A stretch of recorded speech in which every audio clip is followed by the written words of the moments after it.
Hi guys, this is Steve for GCM Global Capital Management, and I'm just very briefly going to touch on property.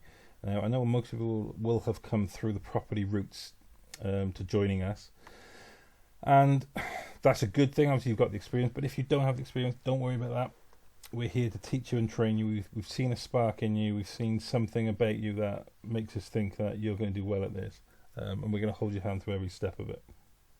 So for those of you that don't know about property, and maybe even those of you that do, the kind of property that we actually offer is off-plan, new ready, plots, and specialist off-market.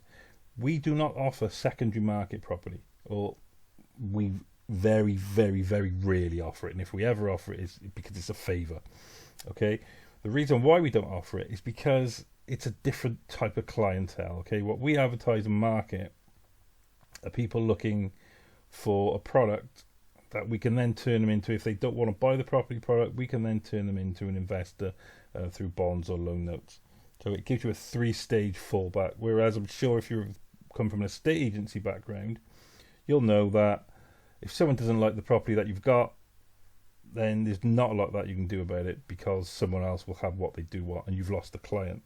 Whereas what we offer is off-plan, new ready, plots and special off-market. We always have something for the buyer. So what is off-plan? So the basics of off-plan is it's buying a property before it's built, during construction, or before it's ever handed over. So pretty much before it's ever finished. And there will be a price change if you buy it on day one of release of a project, where there's no construction done at all, or 90% through, where it's going to be finished in a couple of months' time. So the price tiers will change the closer it gets to handover. So why do developers do it? Why don't they just build it all and then sell it as, secondary market property? Well, it's because they use the buyer's money to fund the build instead of borrowing it from the bank. Borrowing money from banks for developers is a very, very expensive game, which is why loan notes and bonds actually came around.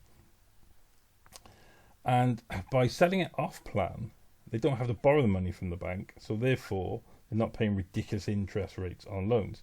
Banks like to lend money over a longer period of time, so when they say it's only a 3, 4 or 5% interest rate, yeah, that sounds quite low, but over 20 years that adds up to sometimes 50% of what you're borrowing. Whereas if you ask them to do it over 3 years, if you were to borrow £1 million over 3 years, a bank would probably want like a 70% return on that. It's not worth doing it. So they also don't pay interest on the money because they've actually sold you a product. So they're not paying any interest out. So they know that, it's all safe and it's actually their money because they've sold you something. And you get a title deed for that. By setting a payment plan, they have a constant income for the duration of the build. Now, payment plans are great, and they work well for developers as well. And you might think, why would a developer not just say, give me all your money now? Firstly, they have to do something with the money. Okay, so if it's a brand new launch of a building, and they're saying put 10% down there, and then 10% in a couple of months, and so on and so on, it's because they have to do something with that money. Otherwise, they physically either have to pay tax on it, because they've made a sale and it's a profit, or secondly, they have to buy the materials and store them. Storage costs money.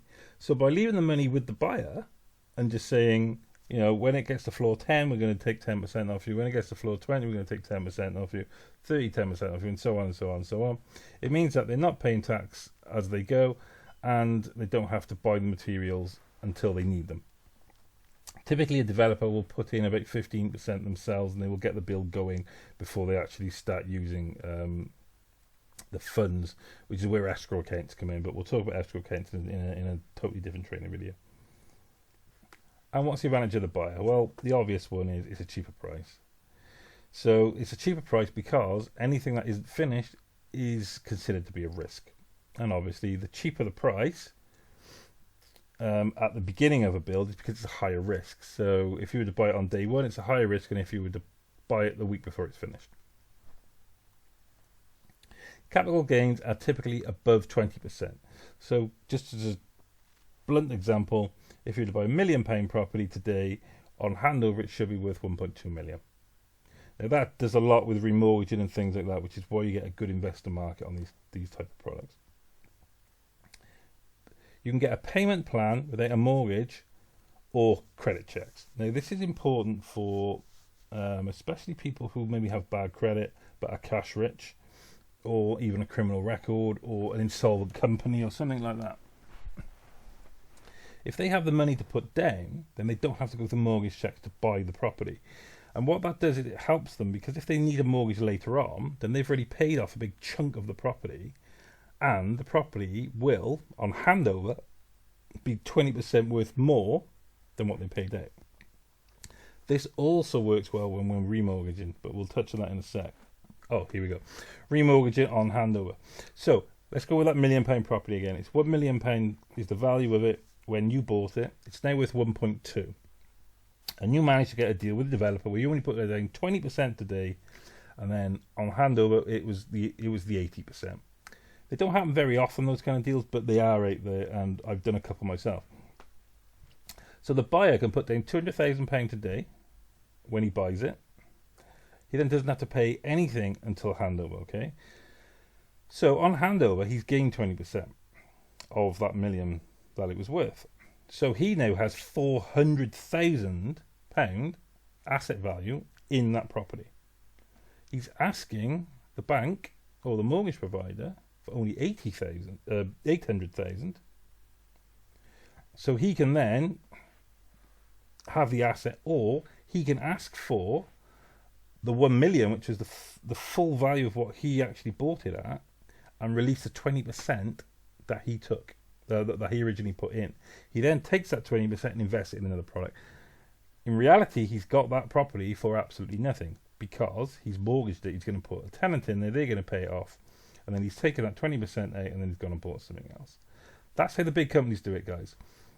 They'll put in as little as possible, and this is important for investors. They put in as little as possible for as long as they can. Then they will either sell it on handover or just before handover, or they will remortgage, take out their full investment and buy something else and still have the property. Can defer tax payments. Now this only works with companies, so let's go with £1 million, a nice round number. If you've made £1 million in profit, then the tax man is going to come to you and go, okay, we're going to tax you on that £1 million. So let's say it's 20%, he's going to ask you for £200,000 in tax. Whereas what you can do is you can take that £1 million and you can put it to an off-plan property, because it's an ongoing concern, and he can't ask you to pay tax on the money that you've paid yet. So what you're doing is you're deferring the tax, because you're effectively taking the 20% that the tax man is going to ask you for, and you've invested it. Don't get me wrong, one day you will be paying him that money, because you will either sell the property, remortgage the property, and the asset values will change.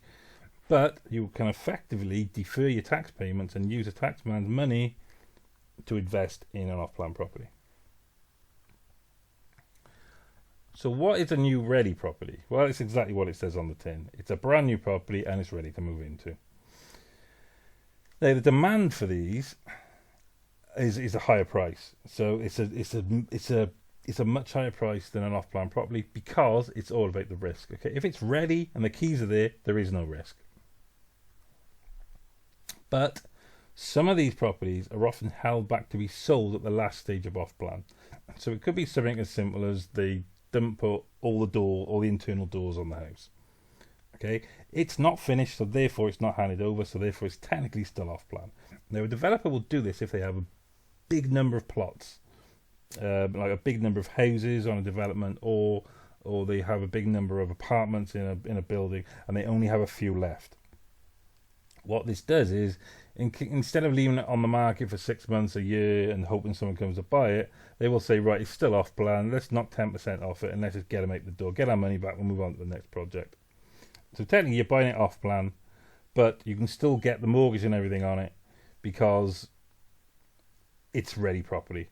The advantage is you can move in straight away, and you can mortgage it from day one, because all they have to do is put all the doors back on the inside and go, here you go, it's ready, hand it over, here's the keys. A mortgage company will come and they will give you a mortgage for it. That's good for mainly end user market. all the smaller kind of investors, because they can then get either their rental income from it straight away, because they can just rent the property out straight away, and also you can move in if you're buying it for yourself. It also works quite well with insurance and things like that, because insurance on a brand new property is a lot cheaper than a secondary market property, because you still have a developer guarantee for X number of years, depending on the developer. Plots. We don't do a lot of plots. Every now and again one will come along. Usually if we're working with a developer exclusively and they have a plot that they're looking to sell, and this usually happens if they buy a big piece of land and they want to build some like large skyscraper buildings, and they might have some small plots on the outskirts of this land that is only permitted to do small builds, and they will palm these off to smaller developers. So they will be either with or without planning. A lot of you will never touch the plot side of it, but if one does come your way, don't worry, there's managers here who deal with these all day long. So just don't worry about it, we'll walk you through it. Specialist off market. Now again, this is something that a lot of you will never touch, but you never know what kind of client you get through the door. I mean, I've had a guy who, okay, let me give you a real example. I had a guy who called up about a studio apartment when I was in Dubai. It was a very low end, a very shabby apartment. It was a very cheap thing. Came along, bought it. He worked for a company that actually bought hotels, and therefore that's got me into the selling hotels route, because he asked me to find him a hotel. So off market is something that is not publicly advertised, so you won't see it on the internet, you won't see it on the portals and things like that. And the reason why is usually because the person selling it doesn't want people to know that it's for sale. So they will turn to a group of specialists, hence us, who have contacts who are looking to buy things. So they might be hedge funds, they might be investment companies or pension funds who are looking to buy entire buildings or things like that. And it's typically a whole building, whole floors.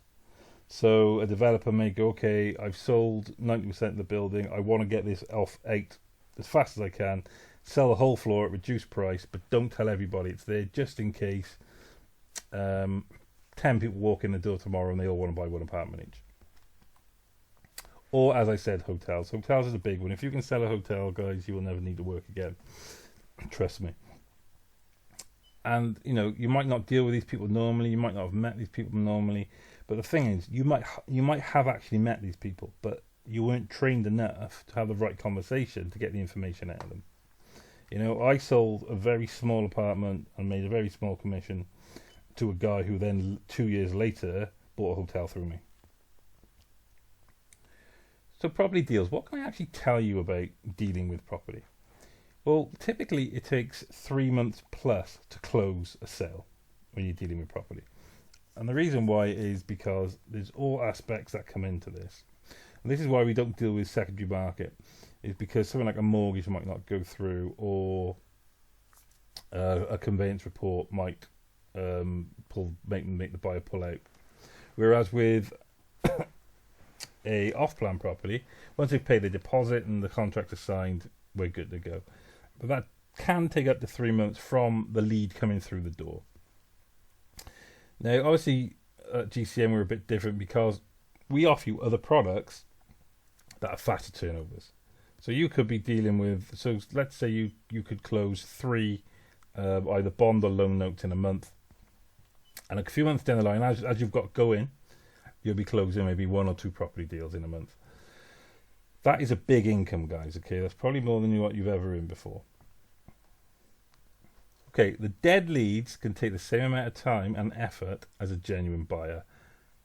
This will also be the most frustrating job you've ever had. You might have a client, I've had guys fly in from all over the world. I've gone to meet them in maybe London. I spent 2 or 3 days with them. Fantastic. Negotiated deals with them.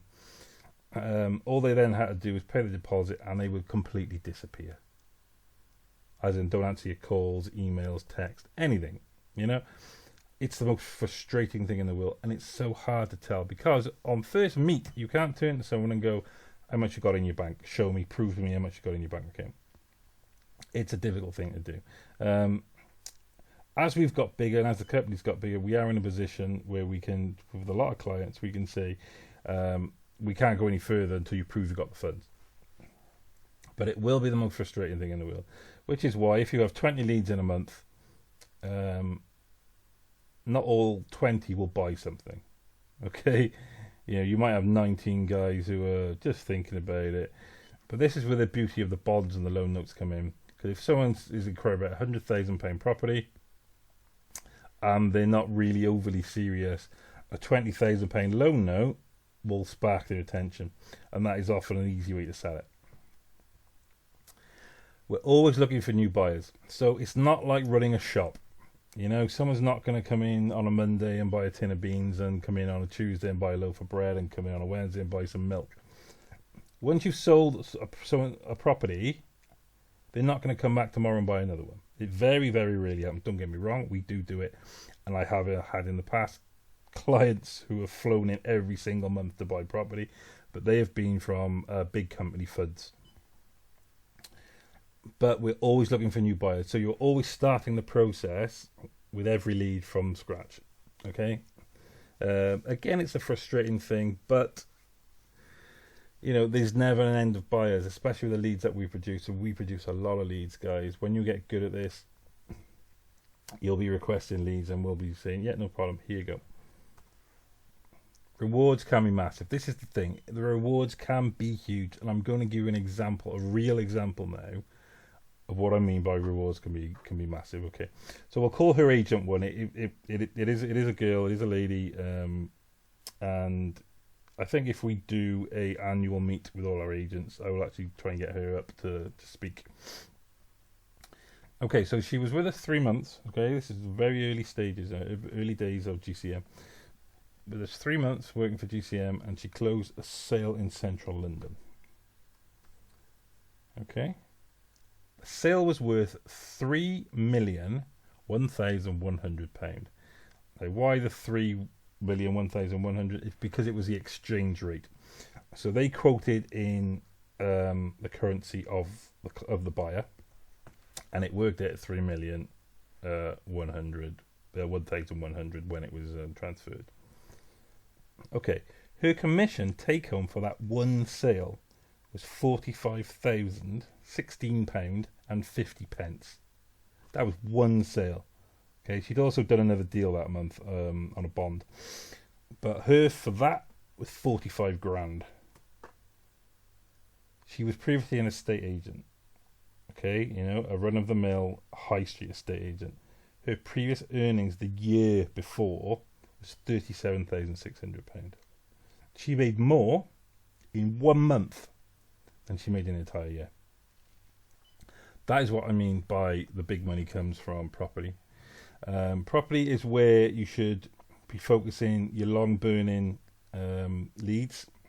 Any client that comes through the door looking for property, have in your head that it's going to take 3 months to get them over the line. Some will take longer. I'm actually working with one right now. It's been 18 months to get him over the line. But again, it's worth it. It's actually a similar commission to what's on the screen there. But guys, GCM is offering you a unique opportunity here because we're offering you the bonds and the loan notes and the property. It's all property-based stuff, but we're giving you stuff that you can get over the line faster, and then stuff that you can take some time with.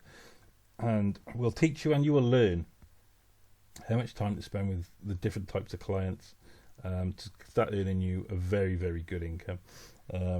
Anyone who earns less than £60,000 in their first year well, you're probably doing it part-time. So that's GCM. That's me touching on the property. Something I'm very passionate about. I've got a lot of experience in it. So I'm always here if you need any training, advice or help. And thanks for listening, guys, and good luck with getting your first deal over the line.